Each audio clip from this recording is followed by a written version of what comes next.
Welcome to the Deep Dive, the show where we cut through the noise and get straight to the insights that matter most. Great to be diving in. You know that feeling, don't you? That persistent, low hum of unease when you scroll through headlines about economic stability, about nations grappling with immense debt. Yeah, it's hard to ignore. It's not just background noise, it's a signal. Today, we're not just acknowledging that signal, we're diving headfirst into it. Right. Our focus is squarely on the United Kingdom's public finances. Because what the most recent data is revealing points to a country facing truly significant economic challenges. And that's precisely why we're here. Our mission today is to thoroughly unpack a critical report. This isn't just another economic forecast. It's a detailed analysis titled UK Fiscal Collapse and Hard Asset Imperative, meticulously drawing on recent fiscal data, illuminating historical parallels, and even delving into profound philosophical arguments about the nature of money itself. Yeah, it covers a lot of ground. It really does. Our goal is to navigate this complex landscape, cut through any jargon, and extract the most important nuggets of knowledge for you, the informed listener. Absolute. We want to connect the dots in a way that provides clarity and insight. Exactly right. We're going to explore in depth why the UK's financial situation is being described in such stark terms as unsustainable. We'll dig into the historical context, understanding how the UK arrived at this juncture. We'll scrutinize current policy decisions, weighing their potential impact, and most crucially, we'll examine what all of this ultimately means for wealth preservation in a rapidly changing world. Yeah, the wealth preservation angle is key here. Totally. By the end of this deep dive, we aim to equip you with a much clearer understanding of a significant global economic narrative, one that, believe me, has implications far beyond just the UK itself. So let's unpack this. Let's do it. Kicking us off, we're immediately plunged into a system under strain, the disintegration of the UK's fiscal framework. The core of the problem, according to our source, is that the UK's public finances are on a demonstrably unsustainable trajectory. Strong words. That's not just strong language. It sounds like a dire warning. For us, here today, what does unsustainable trajectory actually mean in practical terms for a nation? And how does such a path directly threaten economic stability and the value of its currency? It's a statement that should indeed make us all sit up and pay attention. When we talk about an unsustainable trajectory for a nation's finances, it's far from an abstract academic concept. Right. In practical terms, it signifies a situation where the government's spending consistently outstrips its revenues, forcing it to borrow more and more just to keep the lights on. This isn't merely about managing a budget, it's about the very solvency of the state. Okay.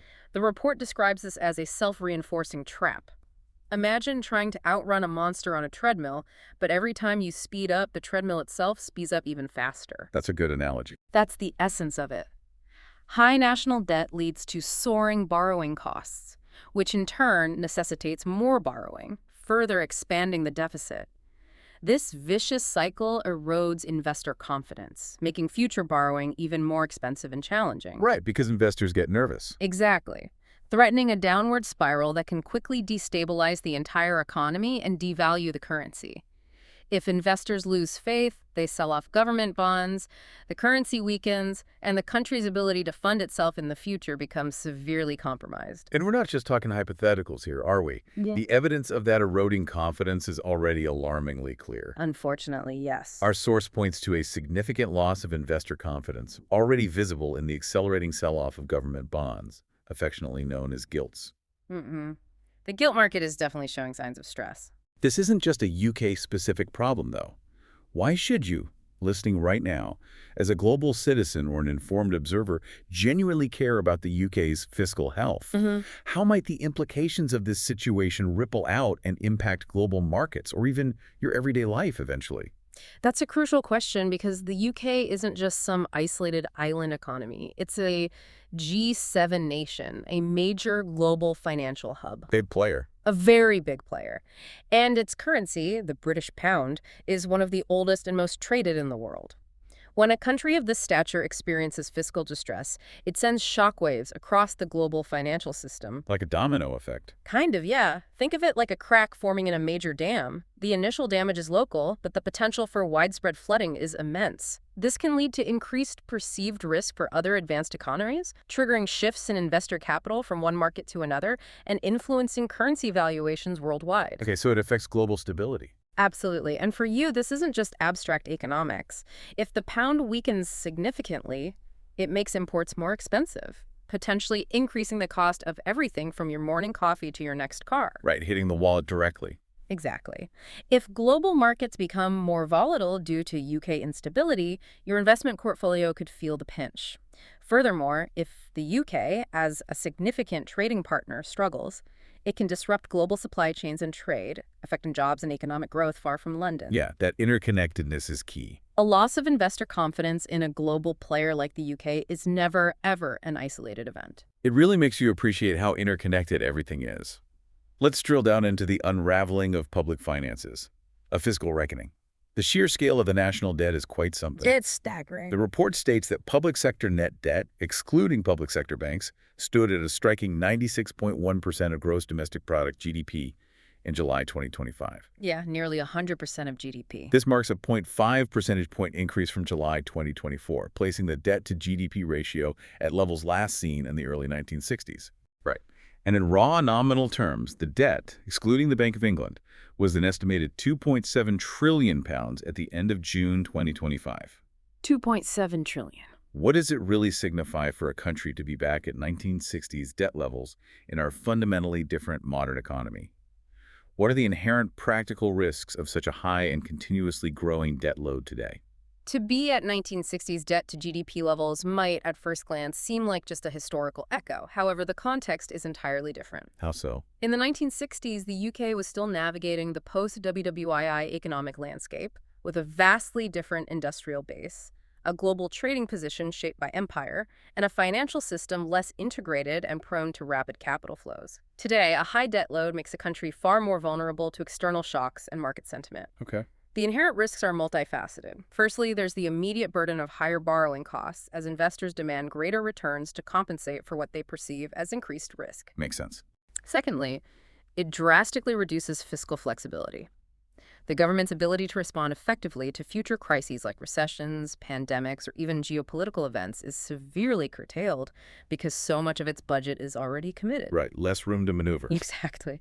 Thirdly, and perhaps most critically, it raises the specter of credit rating downgrades, which only serve to make future borrowing even more prohibitively expensive, effectively painting the nation into a fiscal corner. Wow. It's like building a house of cards. The higher it gets, the more precarious its stability. And it's not just the mountain of existing debt, it's the alarming rate at which it's accumulating.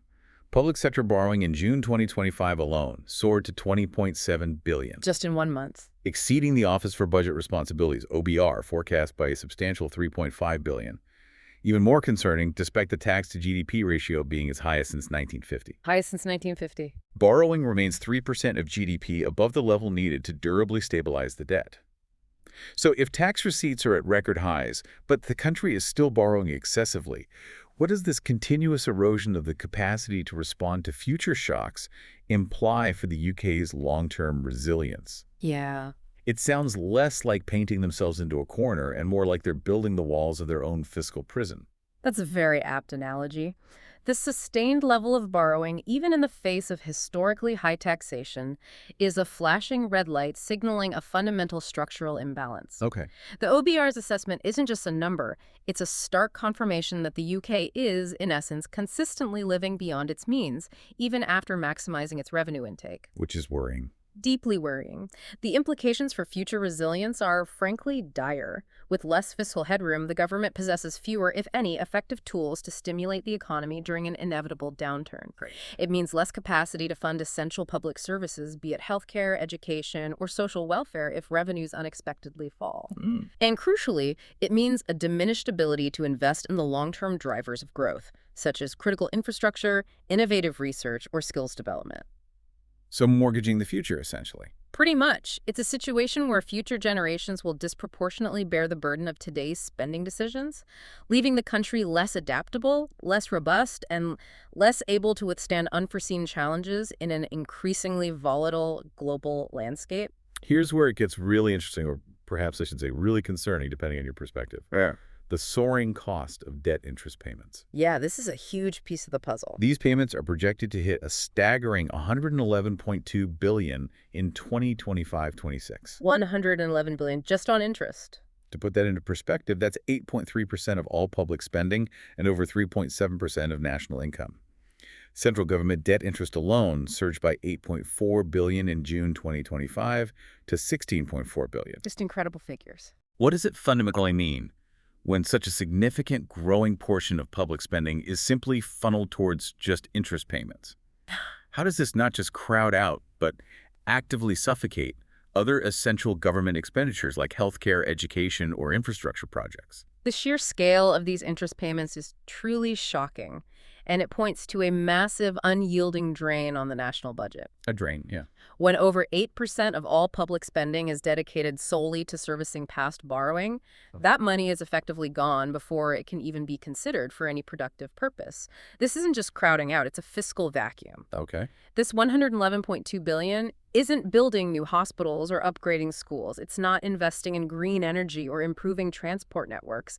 It's simply the cost of carrying past debt. The dead hand of past borrowing. Exactly. The consequence is a tangible reduction in the quality and quantity of critical public services. Fewer doctors, longer waiting lists, outdated educational resources, delayed infrastructure projects that could stimulate future growth.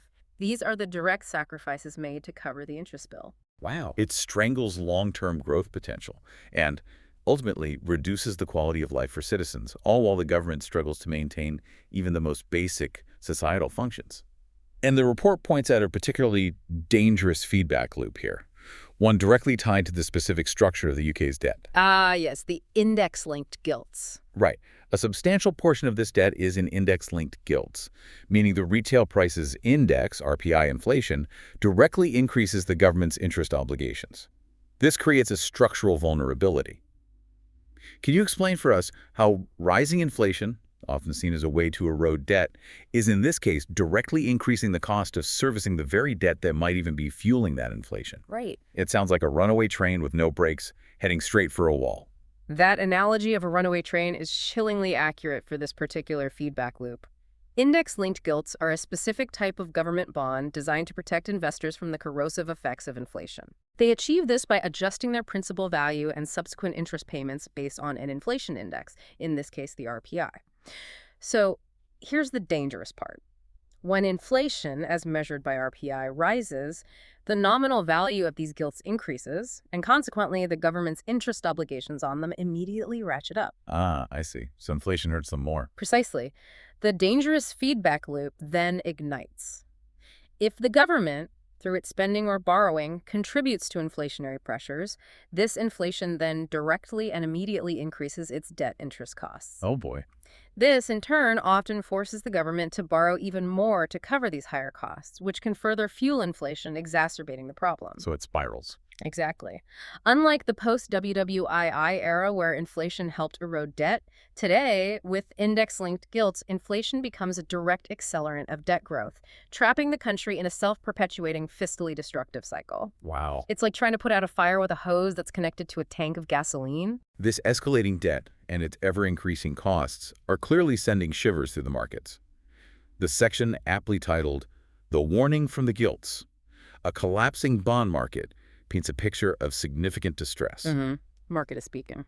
The yield on a 30-year gilt, for example, was 5.579% in late August 2025, pretty sharp increase from 4.539% just a year prior. That's a significant jump in yield. Let's make sure we're all on the same page here.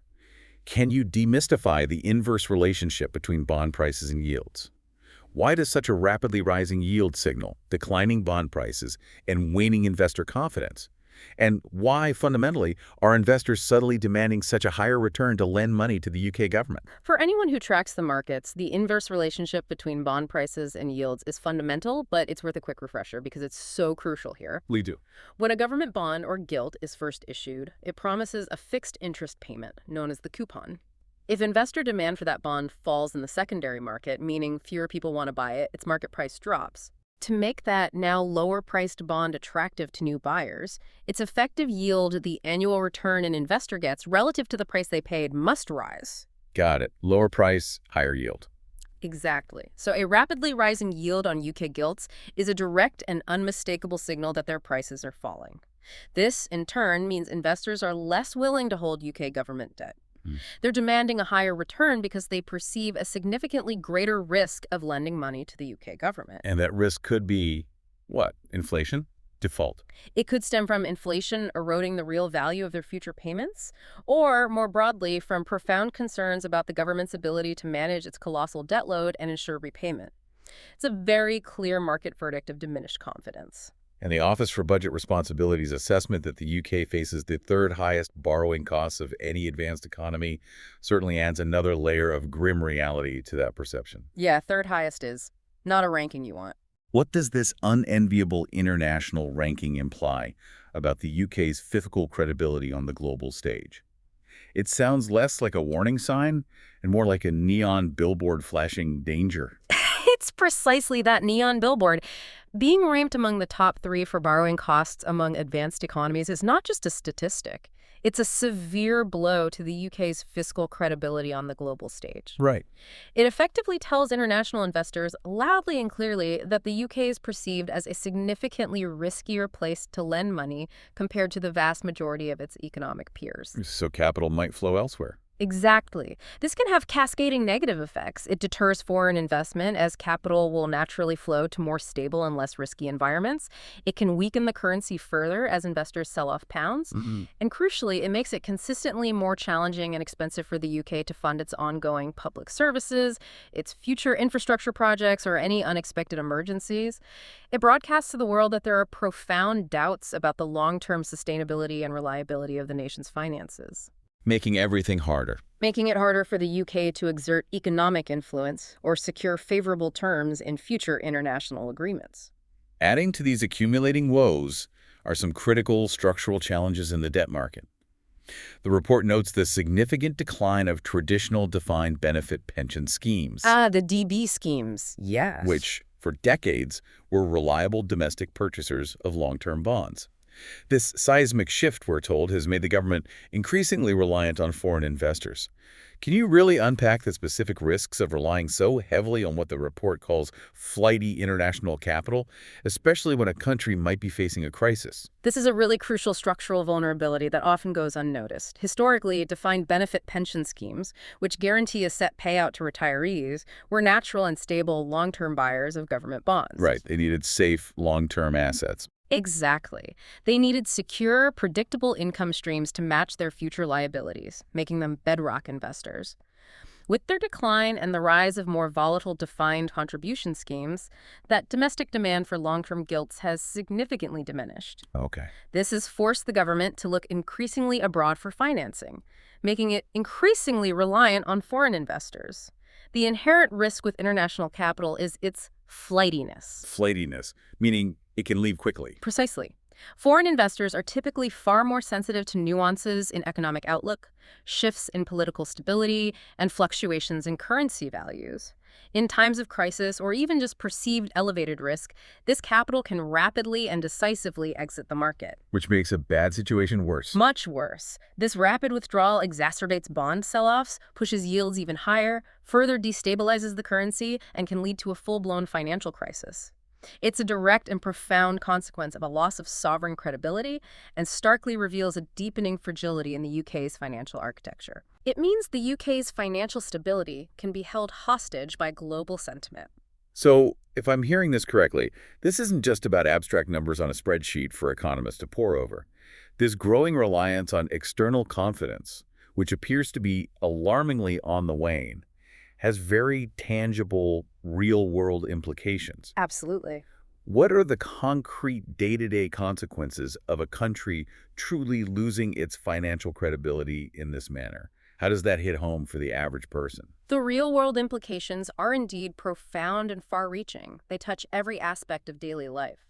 When a country loses its financial credibility, its currency tends to weaken significantly. Right. For you, that means if you're planning a trip abroad, your pounds will buy fewer euros or dollars, making your holiday more expensive. More broadly, it means imported goods, from fuel to electronics to certain foods, become more expensive, directly fueling inflation and eroding your purchasing power. The cost of living crisis connection. Exactly. This leads to what many call a cost of living crisis. It can trigger capital flight, where both foreign and domestic investors pull money out of the country, further destabilizing markets and making it harder for businesses to access credit.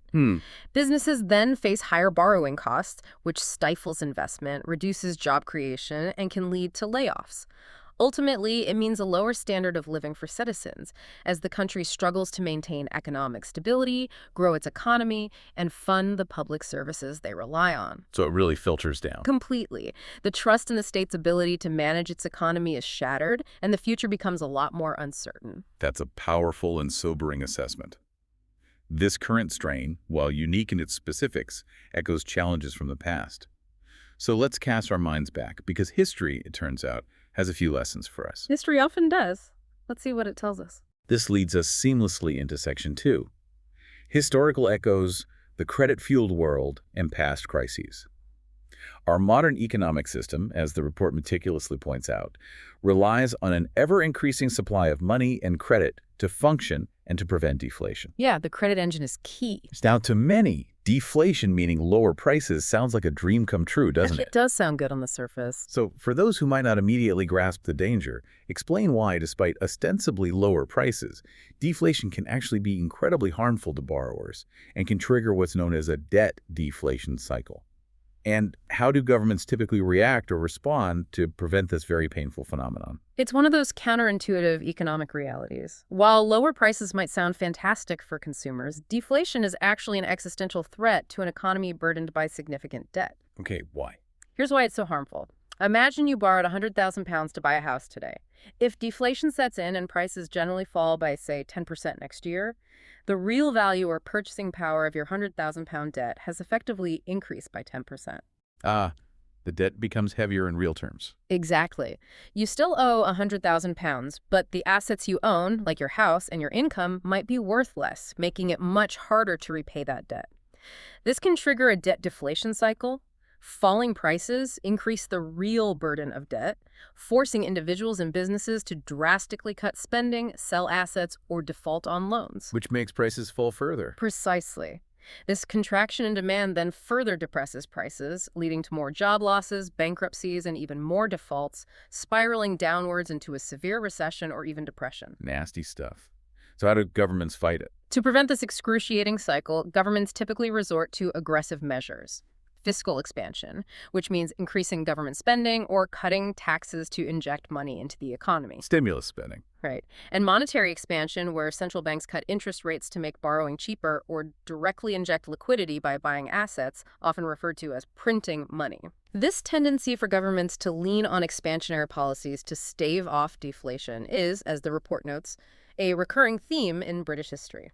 Now, one of the most common historical parallels we often hear drawn is the post-World War II debt burden. The classic example. After WWII, national debt in the UK peaked at an astronomical 270% of GDP, with Britain being internationally bankrupt and quite literally requiring cash infusions from the US and Canada just to stay afloat. An incredible debt load. While the sheer scale of that debt might seem comfortingly similar to today's numbers, the report stresses that the mechanism by which that debt was ultimately reduced is a critical point of divergence from our current situation. Yes, this is absolutely vital to understand. What exactly does that distinction mean, and why is it so vital for understanding today's challenges?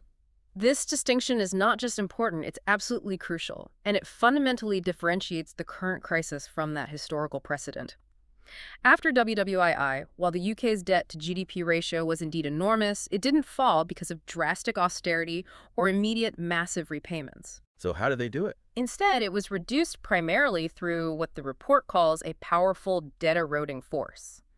Nominal GDP, which is real economic growth plus inflation, grew at an average of 8.8% per year between 1946 and 1976, while the actual debt grew at a much slower rate. Okay, so the economy grew faster than the debt. Partly. This was driven by a combination of robust real economic growth as the country rebuilt and, crucially, sustained inflation.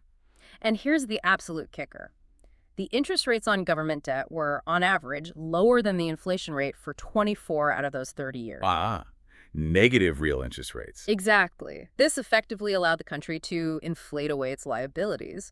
The real burden of the debt was silently diminished by rising prices, making it easier to manage and eventually reduce. A hidden default, almost. It was a kind of hidden default, a gentle, sustained erosion of the debt's real value. So if I'm understanding this correctly, back then, inflation was actually helping the government to quietly, almost invisibly, reduce the real value of its debt burden. That's exactly right. But today, our source clearly states that the UK's interest payments are rising with inflation due to those index-linked gilts we discussed earlier, Yes, the game has totally changed. making that powerful debt-eroding force completely absent. Why does this specific difference make the current crisis fundamentally different and more intractable than the post-WWII scenario? And what profound implications does this have for any solutions that might have worked in the past? You've hit on the core of the problem. This is precisely why the historical parallel becomes so misleading if we don't understand the nuance. Okay. The very mechanisms that allowed the UK to escape its post-WWII debt trap are unavailable and indeed reversed today. The UK's current debt structure, particularly its significant exposure to index-linked gilts, means that inflation no longer offers a convenient escape route. Instead, it directly increases the cost of servicing the debt. Making it worse, not better. Right. This makes the current crisis fundamentally different and more intractable because the government cannot simply rely on inflation to subtly diminish its debt burden over time. Any attempt to let inflation run hot, as was effectively done post-WWII, would now only exacerbate the problem by driving up debt interest payments even further, Pushing them deeper into that feedback loop. trapping the country in that dangerous feedback loop we described earlier. It means that traditional, politically palatable solutions, where the government could quietly dilute its debt away, are off the table. This forces a much harder reckoning, demanding genuine fiscal discipline or facing a more disruptive, potentially painful resolution. That's a stark, almost terrifying difference when you think about it. Let's look at another resonant historical parallel. The 1970s redux, a case study in stagflation. The 70s, not fondly remembered economically. The 1970s famously brought stagflation, a toxic brew of high inflation, stagnant economic growth, and rising unemployment. The worst of all worlds. The report specifically points to the Barber boom fiscal stimulus, causing rapid money supply increases and inflation, which was then tragically compounded by a quadrupling of oil prices due to external shocks. That truly sounds like a perfect storm of policy missteps meeting global calamity. It was indeed a perfect storm, and it serves as a powerful cautionary tale in economic history. The Barber boom was a deliberate attempt by the then conservative government to stimulate a sluggish economy in the early 1970s through significant fiscal expansion tax cuts and increased spending. Trying to boost growth. Right. This pumped a massive amount of money into the system, quickly leading to an overheated economy and rampant inflation. Before the economy could absorb this, the external shock arrived. The 1973 oil crisis, where crude oil prices quadrupled almost overnight. Wow. This acted like pouring fuel on an already raging inflationary fire, driving up costs across every sector of the economy, squeezing businesses, and further depressing genuine economic growth. So stagflation was born. Exactly. The combination was utterly brutal. Prices soaring, wages struggling to keep up, businesses failing, and people losing their jobs. It was an economic quagmire that confounded policymakers. So what was the government's specific response to that crisis, and what were the immediate painful consequences? Our source notes that government spending continued to rise from 40.3% to 46.5% of GDP between 1973 and 1976. It kept spending into the inflation. Widening the public sector deficit to 6.3% of GDP, the highest since 1946-47. This ultimately culminated in a currency crisis and a humiliating, unprecedented IMF loan in 1977. The infamous IMF bailout. Yeah. The historical lesson is clear, the report states. Attempting to combat weak growth with fiscal and monetary stimulus in an already high inflation environment risks a spiral of inflation and currency devaluation. A very clear lesson indeed. How directly does this historical parallel resonate with the current situation in the UK? And for you, our listener, what does it truly mean if policymakers appear to be trapped in the same paradigm of prioritizing growth over price stability? The resonance with the UK's current situation is chillingly direct, almost as if history is rhyming. How so? In the 1970s, facing weak growth and rising unemployment, the government chose to increase spending, which, in an already inflationary environment, only served to deepen the fiscal hole, erode confidence in the currency, and ultimately led to that humiliating IMF bailout. Okay. Today, the report strongly suggests that policymakers are again trapped in the same paradigm. They seem to be prioritizing avoiding a politically damaging near-term recession or prioritizing growth, even if that means knowingly risking a more severe and persistent bout of inflation. So potentially repeating past mistakes. Potentially, yes. For you, the listener, this means a likely and sustained erosion of your purchasing power and the real value of your savings. If the government and central bank continue to inject stimulus when inflation is already high and persistent, you could see your cost of living increase significantly year after year. Making everything more expensive. Yeah, eroding your disposable income and diminishing the long-term stability of your financial future. It's a strategic choice with very real, very personal, and potentially devastating consequences for every household. So, with these stark historical echoes reverberating in our ears, let's pivot sharply to the present and examine how current policy decisions in the UK are either attempting to address or perhaps inadvertently compounding these profound challenges. Right, let's look at the policy response now. And that brings us to Section 3, the policy paradox, a new chapter of tax and spending disarray.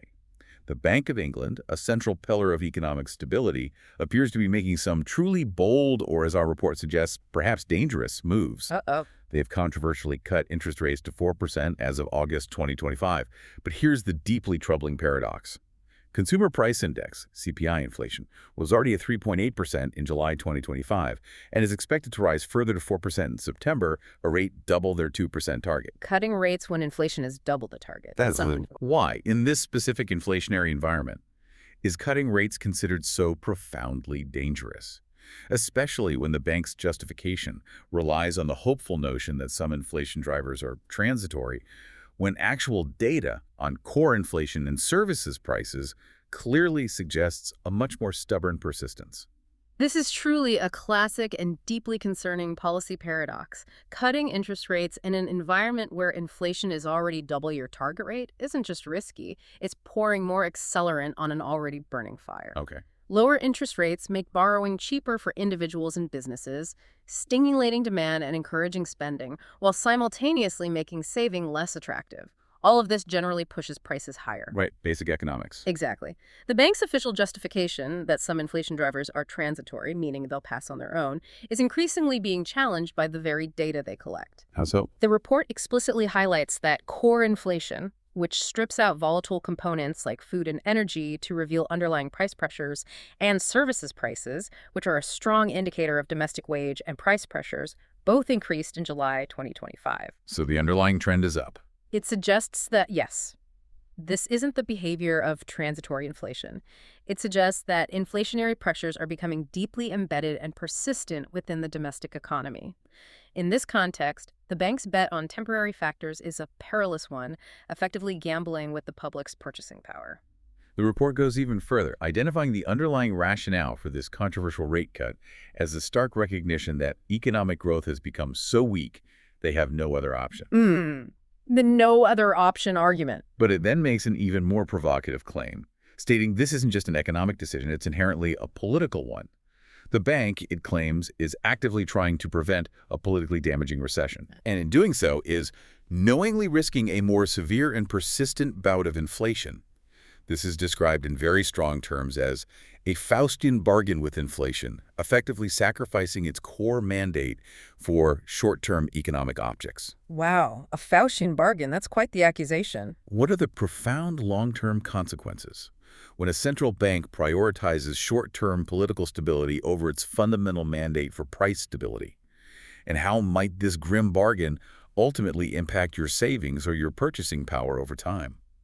This is indeed a profound and deeply troubling accusation, and if true, the long-term consequences are nothing short of catastrophic. A central bank's credibility and its primary mandate is almost universally understood to be price stability, maintaining inflation at a low, predictable level. That's their main job, right? It's arguably their most important job. When it appears to sacrifice this fundamental duty for short-term political objectives, such as avoiding a recession that would be unpopular for the incumbent government, it fundamentally erodes its credibility. More importantly, it undermines the very stability of the currency itself. For you, the individual, this Faustian bargain means that your savings are being silently but relentlessly devalued. If inflation becomes persistent and severe because of these policy choices, the purchasing power of your money decreases significantly over time. So my money buys less. Significantly less. Your carefully laid financial plans, from retirement savings to your ability to afford everyday necessities, a down payment on a house, or even tuition fees, become much more uncertain and precarious. It's effectively a hidden tax on everyone who holds money, A hidden tax. Interesting. impacting their wealth, their security, and their trust in the institutions meant to protect their financial future. It's a systemic form of wealth transfer from savers to borrowers, with the government as the largest beneficiary. Switching gears to the Chancellor's crucible, the illusion of tax prudence. Mhm. Chancellor Rachel Reeves is reportedly facing a daunting $40 billion shortfall just to maintain the government's stated fiscal target, $40 billion, that's a big hole to fill. operating with very little headroom for any unexpected events.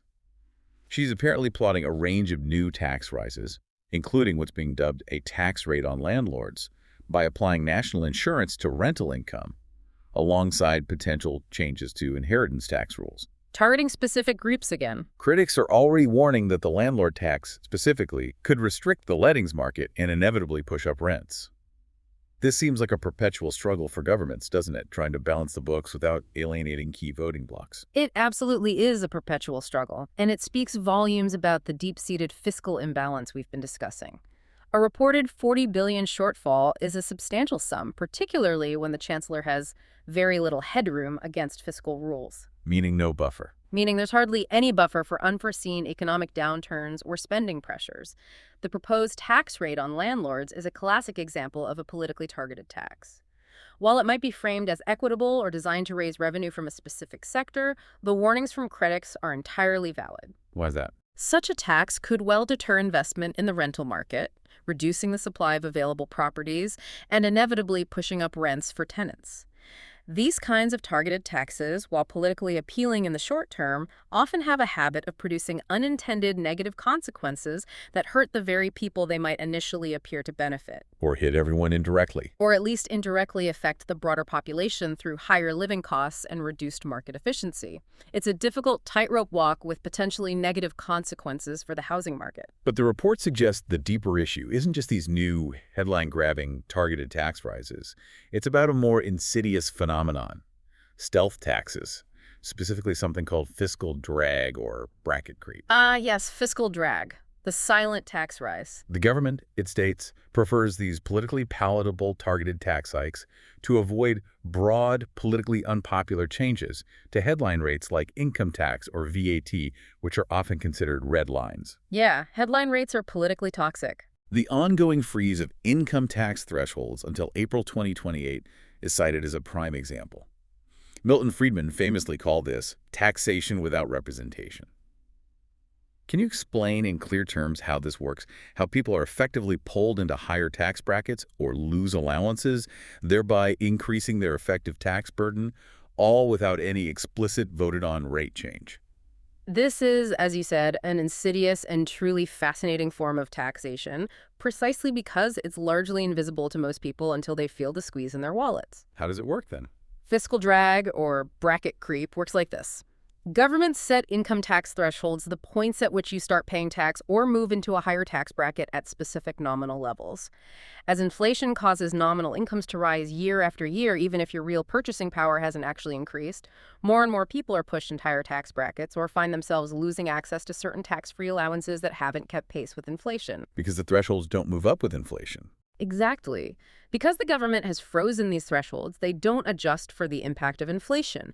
So you end up paying a larger percentage of your income in tax, or simply more tax in nominal terms, without the government ever having to explicitly announce a tax rate increase. Clever, but sneaky. It's a clever, if perhaps cynical, way for the government to increase its revenue and fill its coffers without facing the political backlash of openly raising taxes through a direct legislative vote.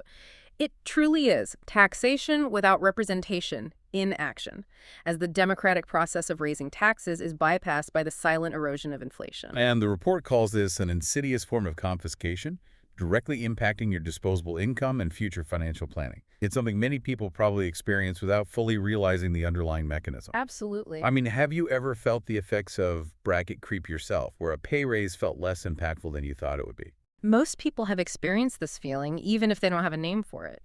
You get a nominal pay raise, you might even celebrate, but then you realize your take-home pay hasn't increased as much as you expected, or your spending power has actually declined because inflation is also eating away at your wages simultaneously. Right. This insidious form of confiscation has a direct and tangible impact on your financial planning because it makes it harder to save and invest effectively for the future. You're constantly running to stay in the same place or even falling behind as a portion of your hard-earned income is silently diverted to the state without any transparent legislative action. A hidden burden. Exactly. It's a hidden burden that makes long-term financial security a much more challenging endeavor for the average citizen. These policy choices we've been discussing, from interest rates to taxation, are not random. They reflect deeper philosophical underpinnings about the role of government and the very nature of money itself, ideas that have been debated by economists and thinkers for centuries. And that takes us squarely into Section 4, the philosophical case for sound money. Our source leans heavily on the profound insights of the Nobel laureate F.A. Hayek. Hayek, yes, a key figure here. Who was a truly prescient critic of government money. He famously argued that the root and source of all monetary evil is the government's monopoly on money. Why did Hayek, a giant of economic thought, believe this government monopoly is inherently defective? And what's the direct connection to the UK's current fiscal crisis? Hayek's critique was radical for its time, and it remains profoundly relevant today. He believed that a government's monopoly on money is inherently defective because it centralizes immense power and removes the competitive discipline that exists in almost every other market. What do you mean by competitive discipline? In a free market, if a baker produces bad bread, you go to another baker. But if the government produces bad money by devaluing it through inflation, you have no alternative. Ah, okay. No choice. Exactly. Without this competitive pressure, there's a powerful and often irresistible incentive for the money provider, the government, or its central bank to manipulate the value and supply of the currency for its own benefit, typically to finance its spending without having to raise taxes overtly. Right. The temptation is always there. Always. Hayek famously stated, "I do not think it is an exaggeration to say history is largely a history of inflation. Usually inflation's engineered by governments for the gain of governments."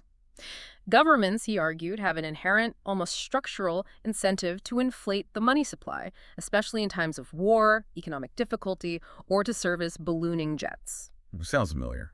thereby silently devaluing the currency to pay for their liabilities. The UK's current situation, a state spending demonstrably beyond its means, seemingly trapped in a cycle of potentially inflating away its debts, and where monetary policy decisions appear increasingly politically motivated, is presented in the report as a textbook example of the monetary evil that Hayek warned about decades ago. It's not just an economic argument then, is it? The report argues that government control over money isn't just about fiscal policy. It's fundamentally a matter of fundamental liberty. Yes, Hayek took it to that level. Hayek took this further, explaining state control over foreign exchange as a decisive step toward totalitarianism, because it suppresses all means of escape and effectively delivers individuals to the tyranny of the state. Strong words, but a logical extension of his argument. This is an incredibly profound and frankly chilling statement. How does this philosophical lens truly reveal the UK's current crisis as a symptom of a much deeper systemic problem of institutional decay? This perspective elevates the UK's financial crisis from merely an economic predicament to a profound issue of individual freedom and trust in institutions. Okay. Hayek's point about foreign exchange control is critically important. If a government can completely control your ability to move your wealth, to transact in alternative currencies, or to shield your assets from its policies, it removes a critical avenue of escape from its authority. It effectively traps you within its system. Right. This philosophical lens reveals the UK's crisis as a symptom of institutional decay because it suggests that the very institutions designed to protect sound money and economic stability, like the central bank and the Treasury, have become compromised. Compromised how? They're bending to short-term political pressures and the government's inherent self-interest in financing its expenditures rather than upholding the long-term integrity of the currency. As Milton Friedman observed in a somewhat wry but poignant manner, the government has no printing press in its basement, but the central bank, which is an arm of the state, does. Hey.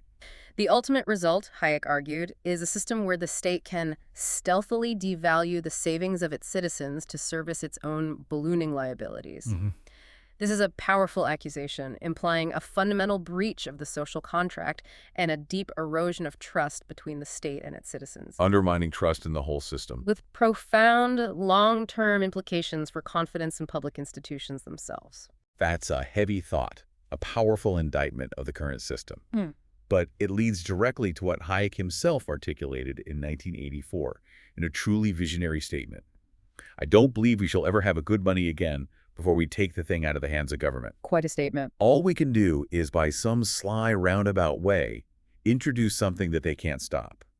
The report calls this the philosophical justification for the existence and eventual triumph of alternative, decentralized forms of money. The can't stop part is key. This is where the enduring investment wisdom of masters like Warren Buffett and Benjamin Graham to act as an investor, not a speculator, to maintain a long-term view, to be patient, and not to try and time the market becomes so incredibly pertinent. Classic value investing principles. Why is this timeless wisdom more relevant than ever in an era where the foundations of sovereign finance are being called into question so profoundly? This wisdom is more relevant than ever precisely because the traditional foundations of state-controlled money are showing such profound cracks. When governments possess the power to devalue currency at will, and when financial systems exhibit this level of fragility and institutional decay, the traditional playbook for wealth preservation needs a serious update. Right. The old rules might not apply. Exactly. Buffett and Graham's advice, to focus on intrinsic value, to maintain patience through market noise, and to avoid speculative fads becomes absolutely crucial. It guides astute investors to look beyond fleeting trends and seek out assets that possess true, enduring value and are inherently less susceptible to the political machinations of governments or the arbitrary decisions of central banks. Assets outside the system. Yes. This is the philosophical core, the bedrock justification for seeking out these alternative, decentralized forms of money. These are the assets, Hayek argued, that by their very nature can exist outside the direct, manipulative control of the state, providing a crucial refuge and a genuine store of value when sovereign finance itself is under immense pressure and proving unreliable. This brings us directly to the strategic imperative of hard assets. And that takes us directly to Section 5, a citadel of value, the strategic imperative of hard assets. As the UK's fiscal picture continues its worrying deterioration, the report highlights a compelling case emerges for a strategic shift into assets that exist outside the control of the state. The exit strategy, so to speak. It specifically identifies two distinct assets, gold and Bitcoin, as forming a citadel of value against this backdrop of instability. Let's start with gold, the perennial anchor. Old Faithful. Gold. It has served humanity as a reliable store of value for millennia, truly earning its reputation as the ultimate hedge against inflation and systemic risk. The World Gold Council even confirms it consistently outperforms other assets during periods of high inflation. Indeed. Gold's role as a timeless store of value is not just historical, it's a deeply ingrained human understanding of wealth. Right. The World Gold Council's research provides compelling empirical evidence for this, showing that between 1974 and 2008, in years where U.S. inflation exceeded 5%, gold prices jumped by an average of 14.9% year over year. That's a significant outperformance. It was a major outperformance. This wasn't a minor bump. It significantly outdistanced the returns from traditional assets like bonds and equities during those critical inflationary periods. Okay. What truly sets gold apart and why it's considered such a powerful, real asset is its inherent nature. Unlike fiat currencies, it carries no credit or default risk. Can't be printed away. Exactly. There's no government or central bank that can simply print more gold into existence to devalue it. This physical scarcity and independence make it a safe haven during times of acute political instability, geopolitical tension, and financial uncertainty, providing a tangible, universally recognized anchor when traditional paper-based financial systems appear volatile or untrustworthy. It's the original hard money, for a reason. And it's not just savvy individual investors seeking this ancient anchor. The report notes a fascinating trend of central bank accumulation and de-dollarization. Yes, this is a really big deal right now. Global central banks, particularly those in rising economic powers like China, India, and Russia, are reportedly stockpiling gold at an unprecedented rate, specifically to diversify their reserves and reduce their historical reliance on the U.S. dollar. They're hedging their geopolitical bets. This is truly fascinating, especially coming from the very institutions that issue fiat currency. What's truly intriguing here is the strategic calculation behind these central bank actions. Their unprecedented gold accumulation is a direct and measured response to recent geopolitical events, such as the freezing of Russia's dollar-denominated assets and its exclusion from the SWIFT payment network following its actions in Ukraine. The weaponization of the dollar. Precisely. These events exposed a profound vulnerability for any nation holding substantial reserves primarily in a single currency, especially one that can be weaponized through sanctions. So this stockpiling is a key component of an ongoing shift away from a unipolar dollar-dominated world towards a more multipolar currency framework. Nations want more options. Exactly. Nations are actively seeking greater financial sovereignty and reducing their exposure to the geopolitical risks associated with any single reserve currency. This move towards de-dollarization by major global economies is not a fleeting trend. It's a powerful long-term structural driver for gold's value, signaling a fundamental realignment of global financial power. So even if some critics might point to short-term instability in gold prices, its enduring role as a geopolitical hedge and its accelerating appeal to central banks clearly make it an essential component of a diversified portfolio in a world of declining sovereign credibility. That's the argument, yes. But how does this profound de-dollarization trend, which sounds like something for national treasuries, actually relate to you, our individual listener, even if you're not a central banker or a head of state? This raises an extremely important question for you, the individual. While you might not be managing a nation's reserve assets, the de-dollarization trend fundamentally reshapes the global financial landscape. A less dominant dollar could lead to greater currency volatility across the board and significant shifts in global trade and investment patterns. It means that the long-held assumption of dollar supremacy, and by extension, the stability of traditional dollar-denominated assets, might be undergoing a profound reevaluation. So more uncertainty generally. Potentially, yes. For your personal investment portfolio, this underscores the critical need for diversification beyond assets tied solely to one national economy or currency. It suggests that relying exclusively on traditional investments denominated in a single fiat currency might be inherently riskier in a world where global financial power dynamics are shifting so dramatically. Makes sense. Gold, in this context, offers a proven, tangible counterweight to this evolving uncertainty. Shifting now to Bitcoin, the digital frontier. The report makes a bold claim, calling it the modern-day fulfillment of Hayek's vision of a money that governments cannot stop. A very Hayekian take on Bitcoin. It's described as a decentralized digital currency with a finite supply of 21 million coins, standing in direct, stark opposition to the infinite money-printing capabilities of the state. Decentralized and finite supply, those are the key characteristics. For us, let's go back to basics. What do the terms decentralized and finite supply truly practically mean in the crucial context of resisting state control over our money? These two concepts are Bitcoin's foundational pillars and its core defense against state control. Bitcoin's decentralized nature means there is no single central authority, no government, no central bank, no corporation, no individual that controls it. No single point of failure. Exactly. Transactions are verified and recorded by a vast, distributed network of computers or nodes spread across the entire globe. This makes it incredibly resilient to censorship, manipulation, or shutdown by any single entity. If one government tries to block it, the network simply routes around it. Okay. This is in stark contrast to traditional fiat currencies, which are entirely controlled by central banks and subject to political pressures. The finite supply of 21 million coins is the other critical component. A hard cap. Yes. The hard, immutable cap on supply is encoded in Bitcoin's protocol and cannot be changed.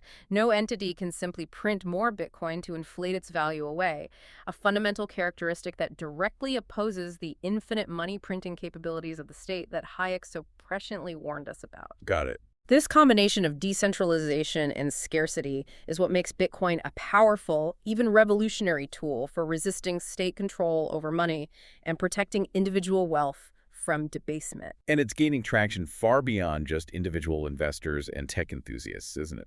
The report highlights emerging sovereign and institutional adoption. Yeah, this is where it gets really interesting lately. We're seeing countries like the U.S. and China listed as the largest sovereign owners, with the U.S. reportedly even building a Bitcoin strategic reserve. Bhutan mines its own. And nations like Ukraine, Bulgaria, Finland, Georgia, and Venezuela are accumulating it. Even nation-states are getting involved. Plus, even sophisticated sovereign wealth funds from Wisconsin and Abu Dhabi are reportedly investing in Bitcoin spot exchange traded funds, ETFs. The institutional money is starting to flow. Despite its relative youth, with its history effectively starting in 2011, it's being seen as a potentially safer asset in the long term compared to traditional investments. Why might a digital asset, which has no physical form, be considered a safe haven in today's increasingly volatile and digital world? This growing adoption by sovereign states and major institutions is a monumental shift, a critical indicator of Bitcoin's increasing legitimacy and perceived value as a serious asset. Right. A digital asset like Bitcoin, despite lacking a physical form, is considered a safe haven for a multitude of compelling reasons that resonate deeply with the philosophical arguments we've been discussing. Such as? Its absolute scarcity, as we've noted, provides an unparalleled hedge against inflation caused by unlimited money printing.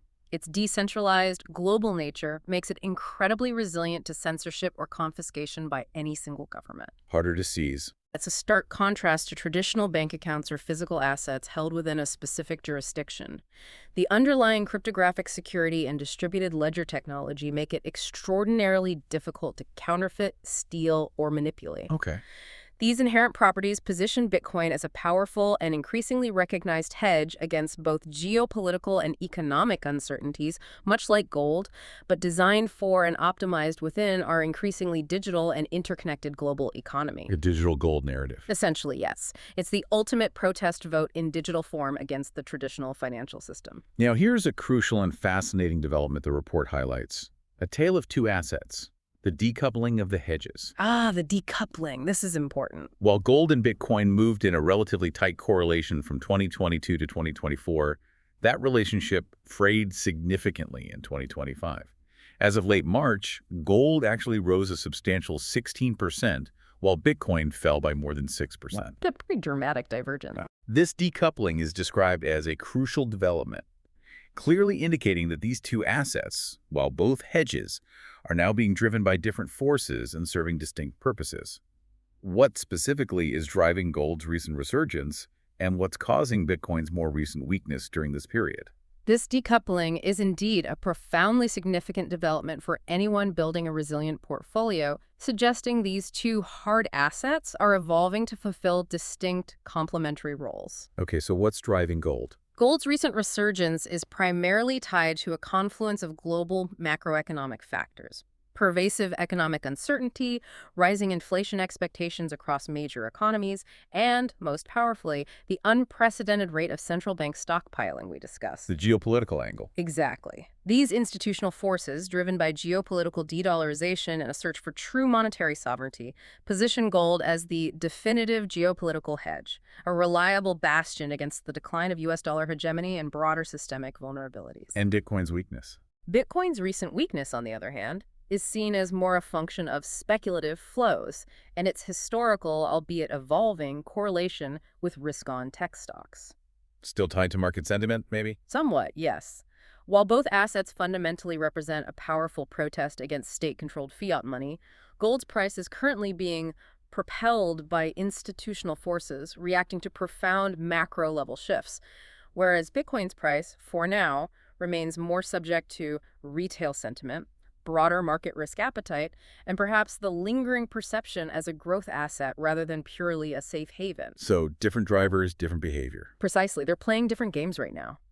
So it's clear that a truly robust investment strategy in this volatile environment must account for this nuance and differentiate between these two powerful edges. Let's look at the table the report provides, comparing these two assets side by side to really highlight their distinct characteristics. Absolutely. This table effectively clarifies their distinct characteristics and helps us understand where each asset fits into a modern portfolio. Okay, first up, volatility. Gold is described as low to moderate, reflecting its long history as a stable store of value with gradual, less dramatic price swings. Bitcoin, however, is high, signaling its newer status and the rapid, often sharp price movements inherent in an emerging asset class. So expect a bumpier ride with Bitcoin. Definitely. Next, supply cap. Gold's supply is listed as Unknown finite, meaning we don't know the exact quantity remaining to be mined, but it is physically limited by geological availability. Right. Bitcoin famously has a precisely engineered hard cap of 21 million coins, which is mathematically enforced and transparently finite.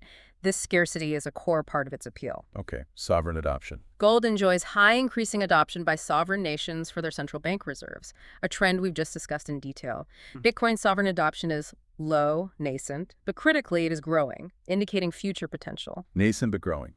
Primary price driver. Gold's price is primarily driven by central bank buying and broader geopolitical risk, reflecting its role as a global state-level hedge.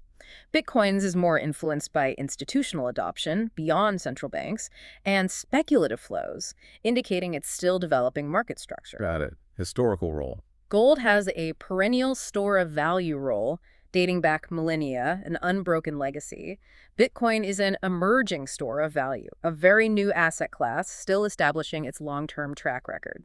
And finally, modern utility. Gold still serves multiple roles in jewelry, electronics, and central bank reserves. Bitcoin's modern utility is primarily as a digital currency and increasingly an emerging sovereign reserve in the digital age. Why is understanding these distinct roles and not just lumping them together so absolutely vital for your own strategic thinking about wealth preservation in the turbulent times ahead? It sounds like you truly cannot treat them the same in your portfolio. You absolutely cannot treat them the same. That would be a critical error in judgment. Understanding their distinct roles and primary drivers is vital because it allows for a far more nuanced, resilient, and effective wealth preservation strategy.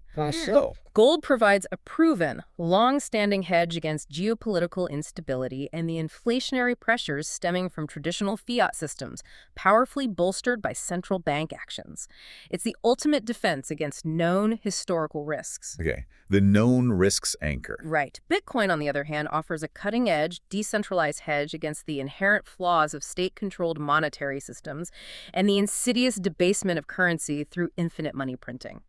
It's a digital citadel against the risks of the future, rapidly gaining institutional and even sovereign acceptance. The hedge against the unknown, maybe? Or perhaps the hedge against the inherent nature of the current system. A truly diversified portfolio, in this environment of declining sovereign credibility and shifting global financial paradigms, might strategically allocate to both, recognizing gold's stability and institutional backing for known risks, and Bitcoin's potential as a truly independent, digitally native alternative for emergent risks. So using both for different reasons. Exactly. It's about protecting your capital across different, yet equally potent types of systemic risk. Okay, let's bring this deep dive to a close. We've certainly covered a tremendous amount of ground today, from the UK's precarious fiscal tightrope walk to illuminating historical lessons and the profound philosophical arguments for sound money, all culminating in a very clear strategic imperative. To recap our journey, the UK's fiscal trajectory is indeed demonstrably unsustainable, a fact alarmingly reflected in a collapsing bond market and soaring debt costs. The report paints current policy responses from the Bank of England's seemingly politically motivated rate cuts to the Chancellor's reliance on stealth taxes as dangerous miscalculations, risking a repeat of historical errors with potentially devastating consequences. Right. The UK, it concludes, is caught in a self-reinforcing trap, where rising inflation fuels debt costs and political pressure appears to prevent the decisive, often painful action needed to address the underlying imbalance. It's a grim picture, painted with data. And what's abundantly clear from this deep dive is that the conventional investment paradigm, the one many of us have grown up with, is proving increasingly insufficient in this new economic reality. The old playbook isn't enough. The philosophical case against state-controlled money has never resonated more strongly, signaling a fundamental shift in how we must think about protecting and growing our wealth. Precisely. This leads directly to a clear, actionable recommendation from the report, a strategic allocation of capital to what it calls hard assets, specifically gold and Bitcoin. This isn't presented as mere speculation or chasing a trend, but as a fundamental recognition of the erosion of sovereign credibility that is now visibly impacting the global financial system. It's about building a fortress against future uncertainty. Gold, then, emerges as the definitive geopolitical hedge. Its timeless role as a store of value, combined with the accelerating central bank demand driven by de-dollarization efforts, makes it a critical, non-sovereign anchor against systemic vulnerabilities. Our default on gold. It simply lacks credit or default risk, standing as an immutable bulwark when other state-backed systems falter. And Bitcoin is positioned as the philosophical hedge for the digital age. Its finite, decentralized nature offers the ultimate protection against infinite money printing and the insidious, hidden inflation that governments often use as a stealth tax to service their ballooning liabilities. A Hayekian ideal, almost. Yeah. It represents a powerful and direct protest against the central bank monopoly on money, rapidly emerging as a vital store of value, with a growing number of countries and sophisticated institutional funds now adopting it into their strategic reserves. The report concludes, in no uncertain terms, that the UK's fiscal picture is indeed collapsing, the logical conclusion of decades of imprudent policy. A stark conclusion. And to protect one's capital effectively, the wise investor must follow the wisdom of the masters and the logic of the market by exiting the system that is failing and entering the citadels of value that are impervious to the sovereign's gambit. Powerful, provocative, and immensely practical guidance. And that wraps up another deep dive. We've unpacked the complexities of the UK's profound financial challenges, explored illuminating historical parallels that offer both comfort and stark warnings, dissected current policy decisions and their fraud implications, and looked at the powerful philosophical arguments for sound money, ultimately arriving at the strategic imperative of hard assets. Yeah, we covered a lot. Understanding these dynamics isn't just about abstract economics. It's about discerning how these foundational shifts can profoundly impact your financial world and shape your long-term thinking. Exactly. It's about seeing beyond the daily headlines, recognizing the underlying forces at play, and understanding how these seemingly distant decisions eventually ripple into your everyday life and financial security.